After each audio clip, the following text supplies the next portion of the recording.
¿Qué tal? Mi nombre es Miguel Ángel Parra Arteaga del grupo Cuarto Y de Ingeniería Industrial, modalidad semipresencial en el Instituto Tecnológico de Tijuana. En esta ocasión vamos a ver lo que es la unidad 1 de Estadística Inferencial 1 y pues comenzaremos con lo que es el capítulo 1, Introducción a la Estadística. En el subtema 2 tenemos unos ejercicios que son de pensamiento estadístico. En los ejercicios 7 al 14, utilice el sentido común para determinar si el acontecimiento descrito es A. Imposible, B. Posible, pero muy improbable, o C. Posible y probable. Ejercicio 8. Multa por exceso de velocidad. Mientras conducía a su casa en Connecticut, David Letterman fue multado por conducir a 205 millas por hora en una ruta con un límite de velocidad de 55 millas por hora. Entonces, ese suceso lo vamos a clasificar como un suceso posible, pero muy improbable. Posible, ¿por qué? Porque tenemos vehículos que en la actualidad pueden ir a tal velocidad,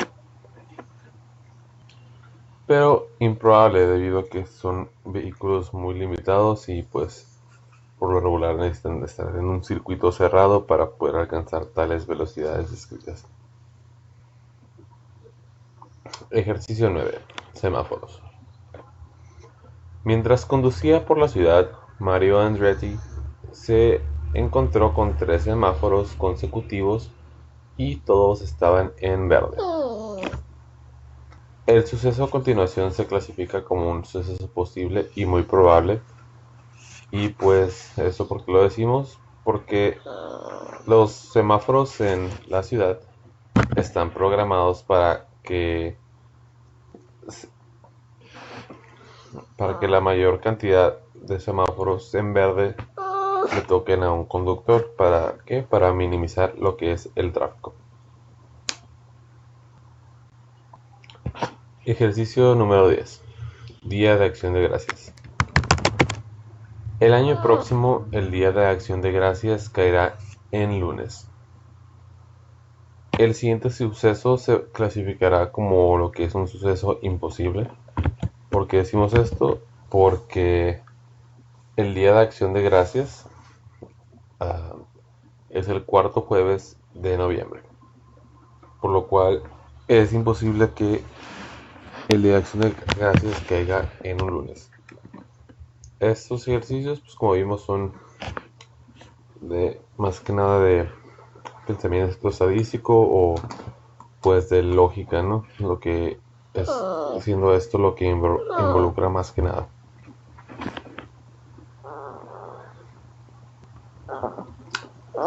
Tenemos ejercicios de el subtema 3, tipos de datos.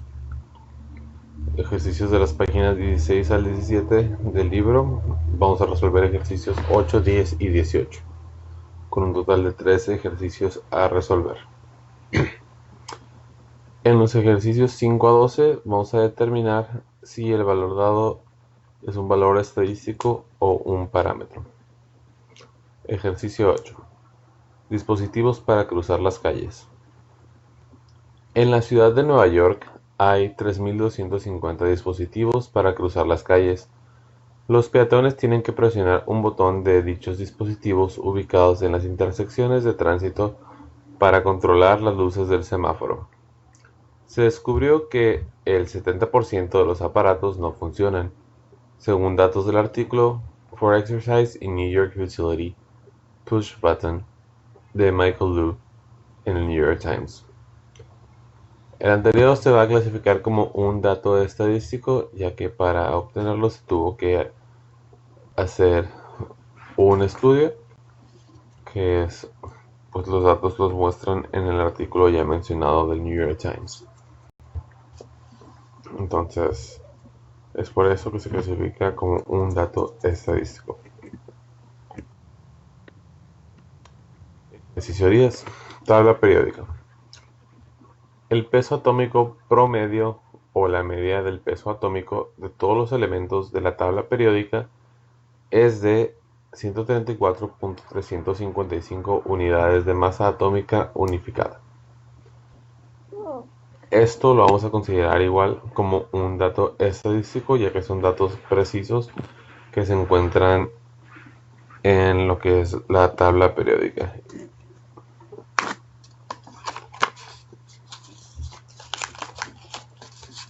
Pues en los ejercicios 13 a 20, nosotros vamos a ver el ejercicio 18. Vamos a determinar si los valores dados provienen de un conjunto de datos discretos o continuos. Ejercicio 18. Presión sanguínea. Se elige una mujer al azar y cuando se mide su presión sanguínea, se obtiene una presión sistólica de 61 miligramos Hg. Este se considera como un dato discreto debido a que no está dependiendo de algún otro dato. Ok, con esto terminamos los ejercicios del subtema 3 de la unidad 1. Continuamos con el subtema 4, que es el pensamiento crítico. Ejercicios de la página 23 a 26, resolver ejercicio 3, 8 y 15, ejercicios a resolver 3. En los ejercicios 5 a 8, utilice el pensamiento crítico para elaborar una conclusión alternativa o correcta. Por ejemplo, considera un informe de los medios de comunicación masiva de que los automóviles BMW causan que las personas estén más saludables. Veamos una conclusión alternativa. Los conductores de automóviles BMW tienden a ser más adinerados que otros adultos, y una mayor riqueza está relacionada con un mejor estado de la salud.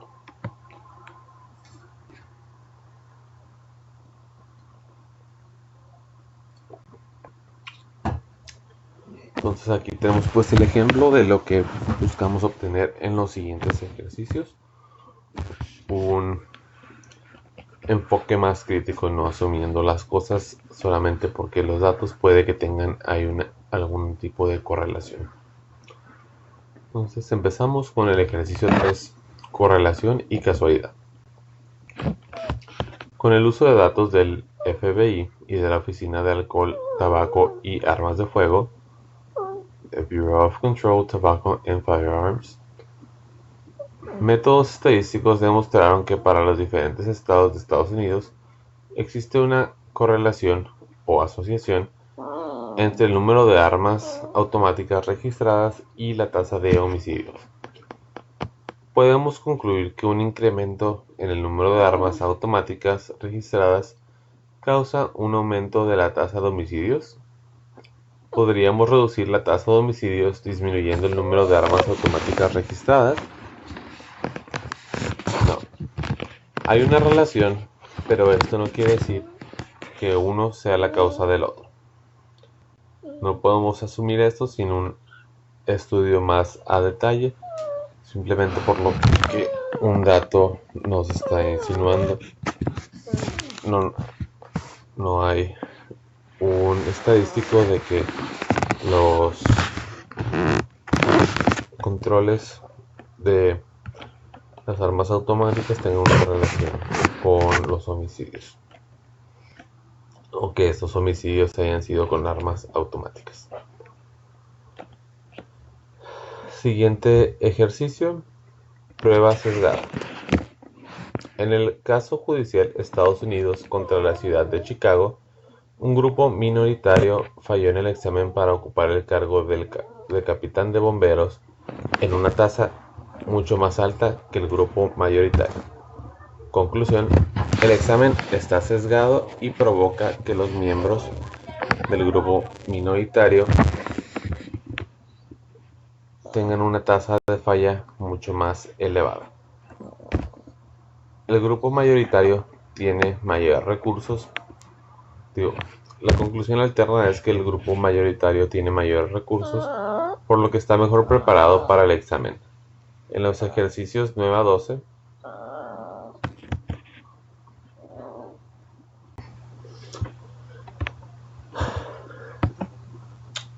en los ejercicios 9 a 20, utilice el pensamiento crítico para indicar lo que se le pide. Ejercicio 15. Cascos para motociclista. El Senado del Estado de Hawái celebró una audiencia para considerar una ley que obligaba a los motociclistas a usar cascos. Algunos motociclistas testificaron que habían participado en choques donde los cascos resultaron inútiles. ¿Qué grupo importante no fue capaz de testificar?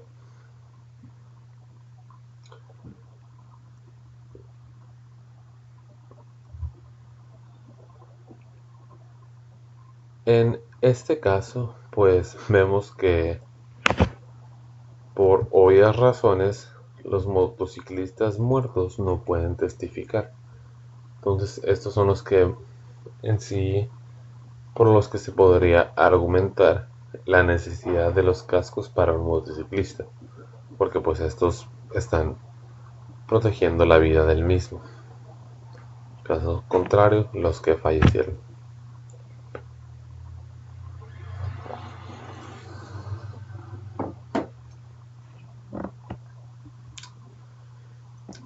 Con eso concluimos el subtema 4. Subtema 5, capítulo 1. Recolección de datos muestrales. Ejercicios de las páginas 34 a 37. Resolver ejercicios 4, 9, 13 y 26. Con un total de ejercicios a resolver de 4. Muestra de conveniencia. El autor realizó una encuesta entre los estudiantes de sus clases. Les pidió que indicaran si eran zurdos o diestros. ¿Es probable que esta muestra de conveniencia arroje resultados que sean típicos de la población? ¿Es probable que los resultados sean buenos o malos? La calidad de los resultados de esta encuesta refleja la calidad de las muestras de conveniencia en general. Pues, respondiendo a las anteriores preguntas, claro. Es probable que esta muestra de conveniencia arroje los resultados que sean típicos de la población. Sí, sí lo es, debido a que nos está separando grupos en base a un rasgo u otro. ¿Es probable que los resultados sean buenos o malos? Pues aquí hay que definir, ¿no?, qué estamos buscando como resultado bueno o malo. Simplemente esto nos va a dar una estadística. La calidad de los resultados de esta encuesta refleja la calidad de las muestras de conveniencia en general. No siempre una muestra de conveniencia tendrá resultados de calidad, debido a que pues no podemos ir a hacer una encuesta sobre el abuso del alcohol simplemente a un centro de rehabilitación. Se tiene que realizar en diferentes lugares en donde se pueda tener una opinión objetiva. Ok, en los ejercicios 9 a 20, identifique el tipo de muestreo que se utilizó: aleatorio, sistemático, de conveniencia, estratificado o por conglomerados. Ejercicio 9. Ergonomía. Un alumno del autor reunió medidas de la longitud del brazo de sus familiares. Esto se clasifica como un muestreo de conveniencia, ya que pues por conveniencia del alumno le reunió las medidas de sus familiares, las muestras, por así decirlo, que tiene a su primer alcance. Ejercicio 13. Cata de vinos. Una ocasión, el autor observó a catadores de vino profesionales mientras trabajaban en una instalación de prueba de Consumer Unions en Yonkers, New York. Suponga que la prueba incluye 3 vinos distintos elegidos al azar de 5 bodegas de vinos diferentes. Esto se considera un muestreo estratificado. ¿Por qué? Porque pues está yendo a donde están estos mismos catadores de vino y les está dando pues, el producto al azar a probar para poder obtener pues una estadística al respecto, ¿verdad? Siguiente, muestras aleatorias y muestras aleatorias simples. Los ejercicios 21 a 26 se refieren a muestras aleatorias y muestras aleatorias simples. Ejercicio 26, muestreo de estudiantes. Un salón de clases alberga a 36 estudiantes sentados en 6 filas diferentes, con 6 estudiantes en cada fila.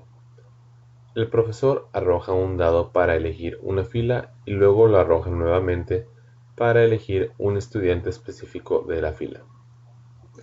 El proceso se repite hasta completar una muestra de 6 estudiantes. Este plan de muestreo da como resultado una muestra aleatoria simple. Explica. Este tipo de muestreo tenemos como un resultado un muestreo aleatorio simple. ¿Por qué es un muestreo aleatorio simple? Porque en ese muestreo todos tienen la misma probabilidad de ser seleccionados. Cada alumno tiene una probabilidad de 1 sobre 36 de ser seleccionado entre su grupo.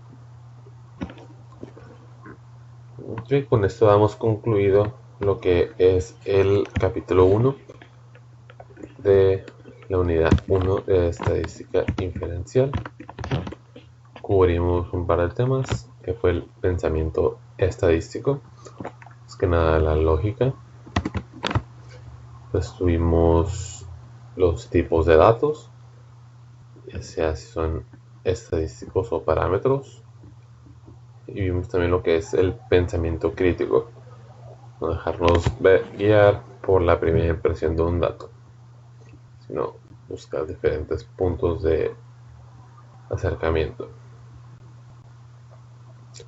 Y tuvimos lo que son los tipos de recolección de datos muestrales, donde vimos cómo podemos clasificar la manera en que recolectamos datos.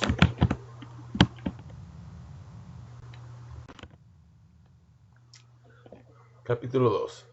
Resumen y gráficas de datos.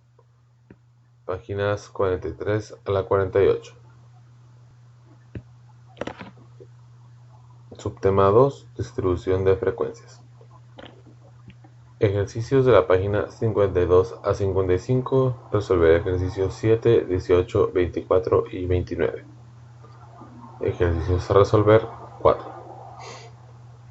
En los ejercicios 5 a 8, identifique la anchura de clase, las marcas de clase y las fronteras de clase para las distribuciones de frecuencia indicadas. Las distribuciones de frecuencia se basan en datos del apéndice B.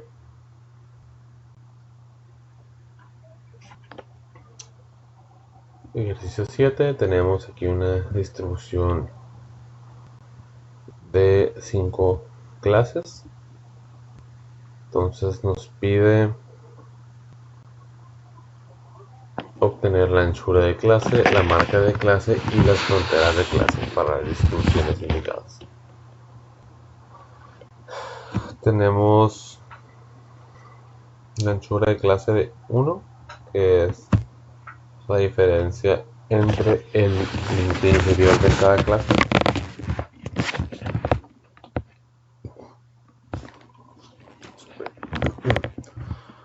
la marca de clase, que es la diferencia entre el límite inferior y superior de cada clase dividido entre 2, o pues el punto medio entre el límite inferior y superior, ¿no? Tenemos de punto 495 para la clase 1, 1.495 para la clase 2, 2.495 para la clase 3, 3.495 para la clase 4 y 4.495 para la clase 5. Y tenemos lo que son nuestras fronteras de clase, que estas viene siendo el punto que aparentemente en la clase no queda clasificado, ya sea para una u otra, que es por ejemplo entre la clase 1 y 2. La clase 1 abarca de 0 hasta 0.99 y la clase 2 abarca de 1 hasta 1.99. Entonces aquí un valor de 0.995 este quedaría justo dentro de la frontera de ambas clases, o esto se le denominaría como la frontera.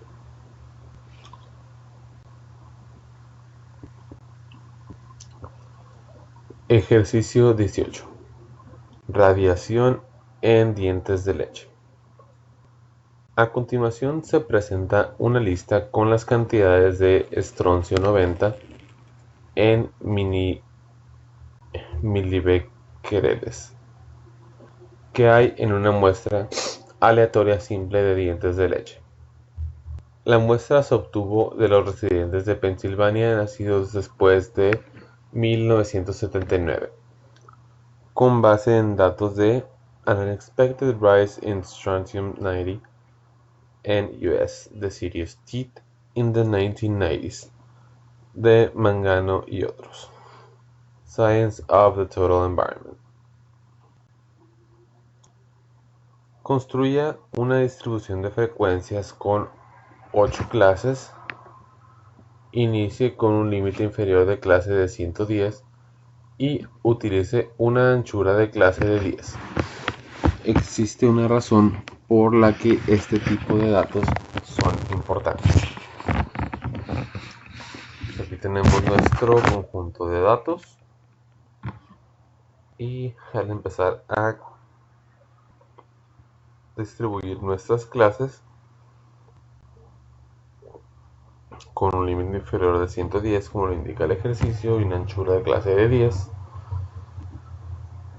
tenemos los siguientes rangos para nuestras clases y aquí tenemos las frecuencias que tenemos para las mismas en base a los datos aquí descritos.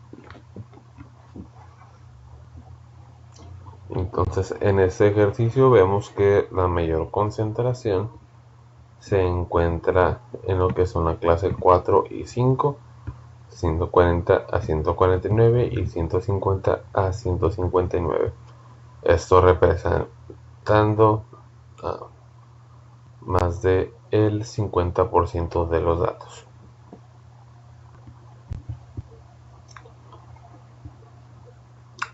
Ejercicio 24.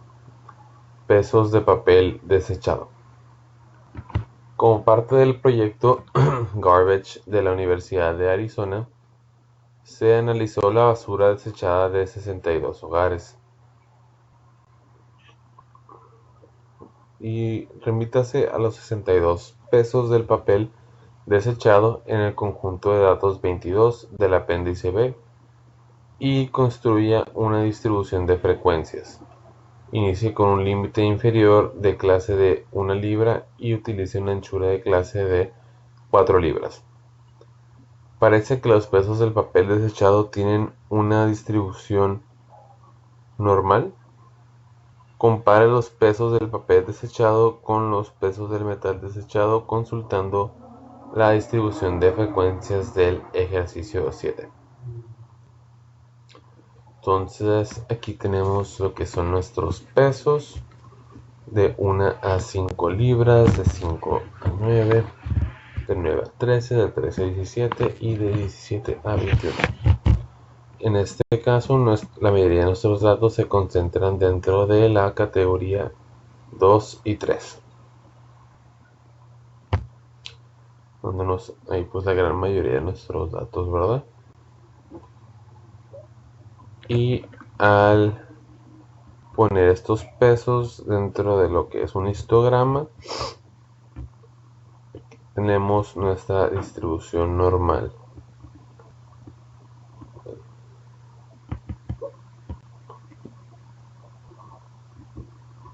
Aquí es como queda, así es como queda nuestra gráfica. Pues como vemos, las casas desechan una gran cantidad de papel, ¿no? Pero todo queda dentro de una distribución normal, entonces que no hay nada que se salga demasiado por fuera del promedio. Y pues si comparamos esto, como nos menciona con lo que es el ejercicio 7 que acabamos de ver, vamos a ponerlo junto. Vamos a ponerlo por aquí. Ahí está. Entonces, ¿qué tenemos aquí?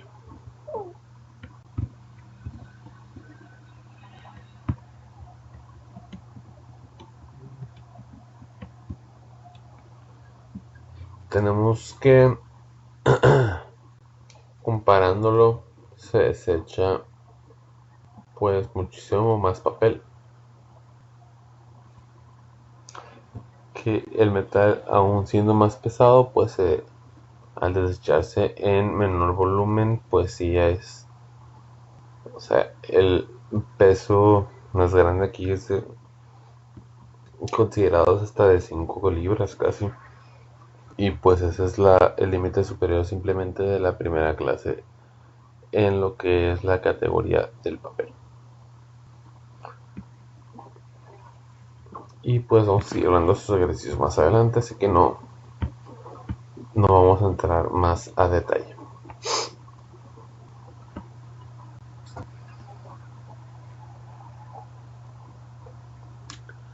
Ejercicio 29. Grupos sanguíneos. A continuación se presenta una lista de los grupos sanguíneos O, A, B y AB de donadores de sangre elegidos al azar, con base en datos del Greater New York Blood Program. Construye una tabla donde resuma la distribución de frecuencias de esos grupos sanguíneos. Ok, simplemente revisamos la frecuencia con cual se repiten cada uno de estos tipos sanguíneos, y pues en base a este muestreo, lo que es el 84% de nuestros datos se encuentran dentro de los grupos A y O, con un pequeño 16% estando en los tipos de sangre AB y B.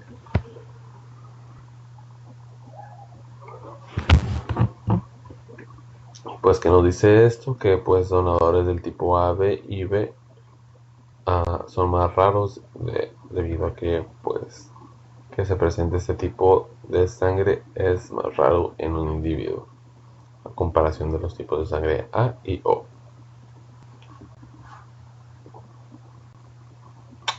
Con eso terminamos el subtema 2. Vamos al subtema 3, histogramas. Estos ejercicios se encuentran en la página 57 a 59. Vamos a resolver los ejercicios 15, 16 y 17, con un total de 3 ejercicios a resolver.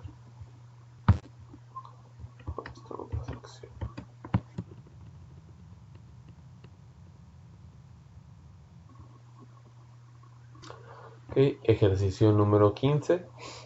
¿Cuánto mide un tornillo de 3/4 de pulgada? Utiliza la distribución de frecuencias del ejercicio 23 en la sección 2.2 para construir un histograma. ¿Qué sugiere el histograma sobre la longitud de 3/4 de pulgada? ¿Cómo se afirma la etiqueta de los empaques que contienen los tornillos? Okay, aquí nos vamos a ir al histograma que fue elaborado en Minitab. En esta ocasión no vamos a revisar los ejercicios directamente en lo que es Minitab.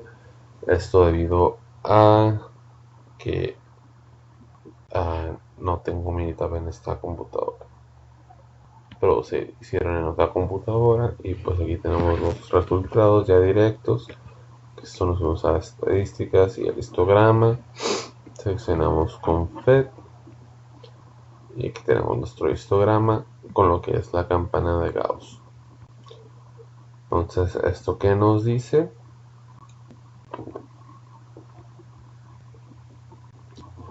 Que la mayoría de los tornillos realmente no se encuentran en lo que es el 7.5. La mayoría están ya un poco más o un poco menos grandes que lo que indica el empaque, pero pues esto es normal, ¿no? Todo va a tener realmente un grado de tolerancia, ya que pues no se puede ser perfectos en lo que es la manufactura. Entonces la medida que más se repite aquí es la que está en el rango de .756 pulgadas, que es un poco más arriba de lo que es los 3/4. Y pues nuestro promedio aquí es nuestra media de .7468 pulgadas, lo cual dice que en promedio los tornillos son ligeramente más pequeños de lo que deberían ser. Realmente es .0032 más pequeño. Y nuestra desviación estándar es de 0.02 a 32. Estos resultados obtenidos de una muestra de 50 números o 50 datos. Ejercicio 15. Los pesos del papel desechado. Utiliza la distribución de frecuencias del ejercicio 24 para construir un histograma. Parece que los pesos del papel desechado tienen una distribución normal. Vamos a verlo, vamos a pegarlo. Entonces, ¿qué nos dice? Sí, esto es una distribución totalmente normal. La mayoría de nuestros datos se encuentran bajo lo que es la campaña de Gauss y se encuentran, de hecho, pues de una forma muy apegada a lo que es la campana, ¿no?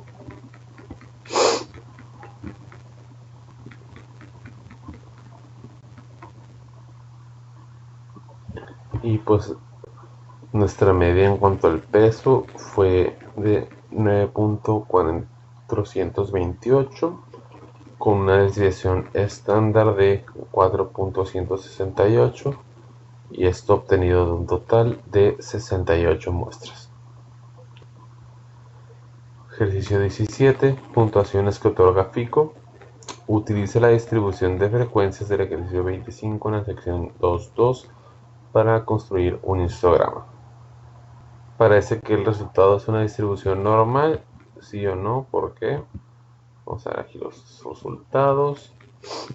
Esto Minitab nos lo marca como una distribución normal con una media de 703.1 y una desviación estándar de 92.23.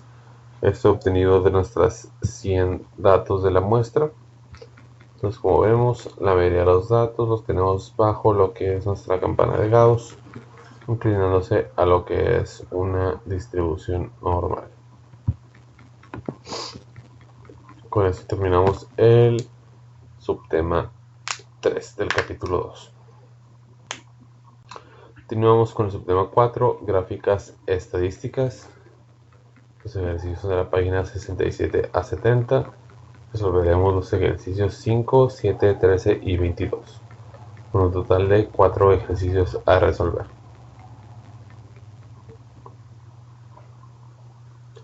Y pues estos datos estos ejercicios van a ser en base a las cantidades de estroncio 90 que vimos en unos ejercicios anteriores. Tenemos 5, nuestra gráfica de puntos. Construir una gráfica de puntos de las cantidades de estroncio 90 que sugiere la gráfica de puntos acerca de la distribución de estas cantidades. Pues bien, aquí expandimos un poco para ver a detalle y vemos que la mayoría de nuestros datos se encuentran centrados alrededor de lo que es la media de 150. Tenemos un par de outliers o datos dispersos pero la mayoría se encuentran cerca de lo que es nuestra media. A medida que se van alejando, se va disminuyendo el volumen.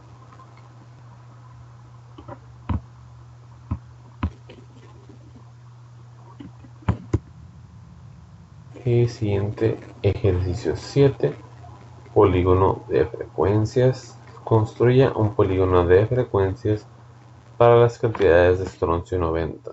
En el eje horizontal, use los valores de la marca de clase de los intervalos de clase de la distribución de frecuencias incluidos en el ejercicio 18 de la sección 2. Entonces aquí tenemos nuestro polígono de frecuencias o gráfica lineal en la que nos indica que la mayoría de nuestros datos se encuentran dentro de las dos clases centrales, de 140 a 149 y de 150 a 159. Es aquí donde tenemos nuestra mayor concentración de datos, se encuentran dentro del centro de la media. Ejercicio 13. Gráfica de Pareto para matrículas de licenciatura. En la tabla 2-9, basada en datos del US National Center for Education Statistics, se muestra la distribución de matrículas de estudiantes de licenciatura. Construya una gráfica de Pareto con los datos de esa tabla. Aquí tenemos una simple gráfica de Pareto en la que se nos muestra la frecuencia acumulada y la frecuencia relativa de cada uno de los datos de la muestra. Y pues como podemos ver fácilmente entre los primeros tres elementos llegamos a lo que es el 98.7% de nuestros datos. Y pues eso es lo que nos está indicando una gráfica de Pareto, ¿va?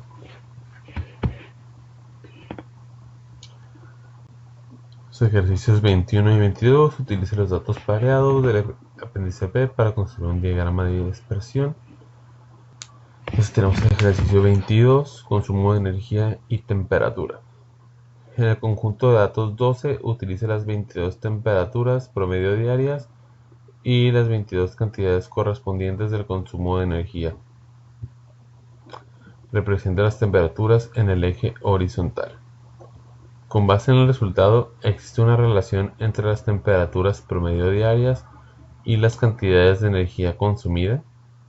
Trate de identificar al menos una razón por la que existe o no una relación. Ok, entonces miren, aquí tenemos lo que es nuestro consumo en kilowatts por hora. Acá abajo tenemos nuestra temperatura promedio diaria. Y pues qué es lo que nos indica este scatter plot o el diagrama de dispersión.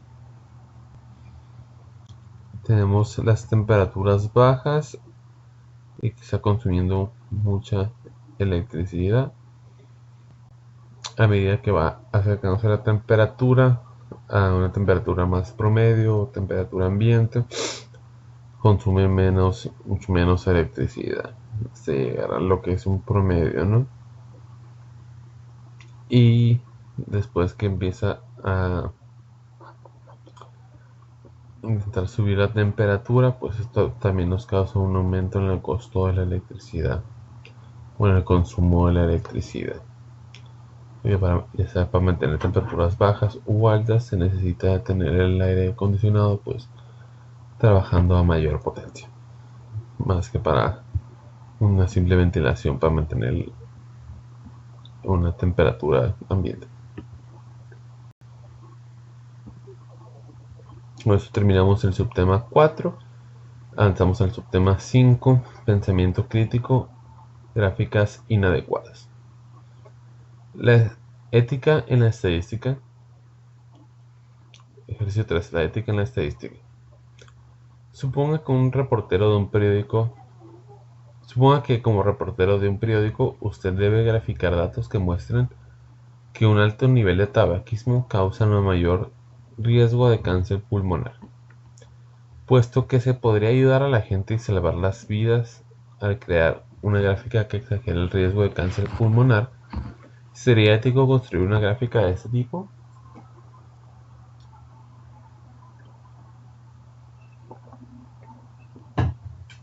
tenemos como respuesta que no, ¿verdad? No es ético malinformar a la gente, es una responsabilidad compartir datos estadísticos reales sin que estos estén manipulados o que sean parciales para algún tipo de decisión. Siempre hay que ser muy objetivos en esto. En los ejercicios 5 a 10 vamos a responder preguntas acerca de las gráficas. Ejercicio 6, gráfica de salarios de profesores.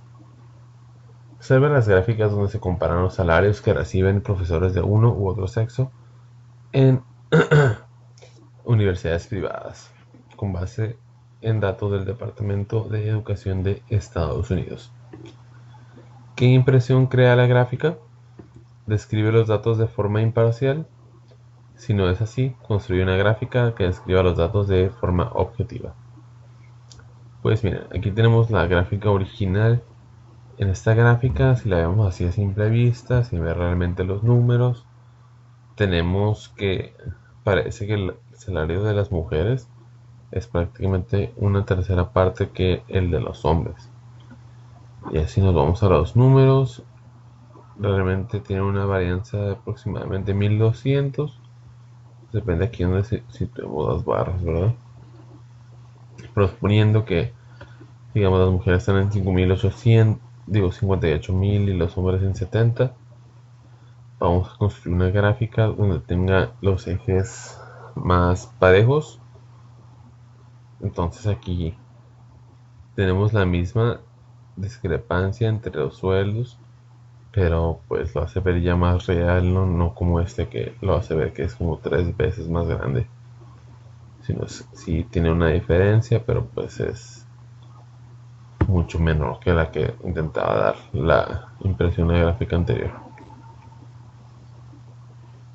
Siguiente ejercicio, gráfica de consumo de petróleo. La siguiente gráfica utiliza cilindros para representar los barriles de petróleo consumidos por Estados Unidos y Japón. La gráfica distorsiona los datos o los describe de forma imparcial. ¿Por qué? Si la gráfica distorsiona los datos, construye una gráfica que lo presente de manera objetiva.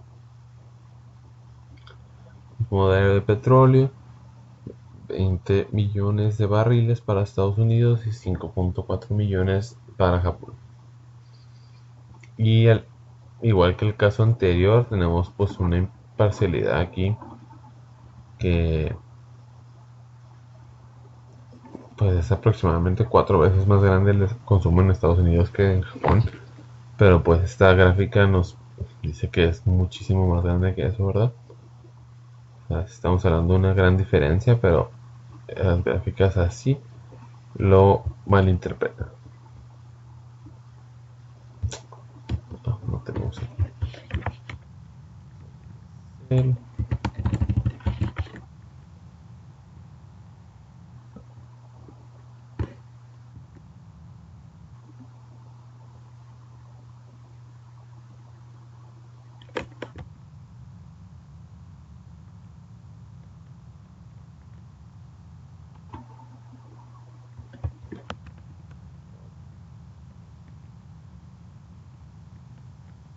Unidos con 20 millones de barriles y Japón con 5.4.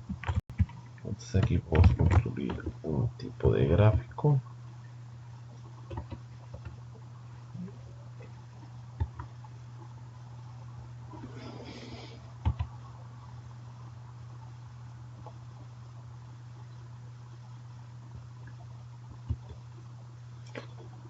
Que podemos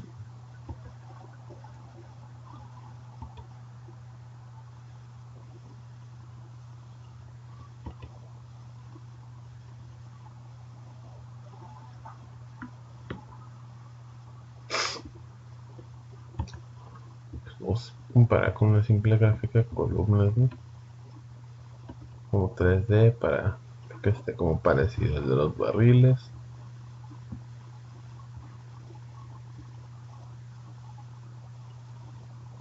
Y pues aquí sí podemos ver una gran diferencia, ¿no?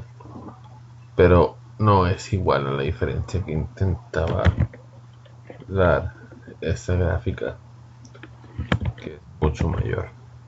Tenemos una gran diferencia, pero pues no es lo mismo. Hay que ser siempre objetivos. Y pues con esto damos por concluido lo que son los temas de la unidad 1. Como breve repaso, vimos lo que es la distribución de frecuencias, los histogramas, las gráficas estadísticas, varios tipos aquí, y el pensamiento crítico, al igual que en la unidad 1, pero aquí más relacionado a lo que ya son las gráficas, cómo identificar si es una gráfica adecuada u objetiva. Entonces eso sería todo por mi parte. Gracias.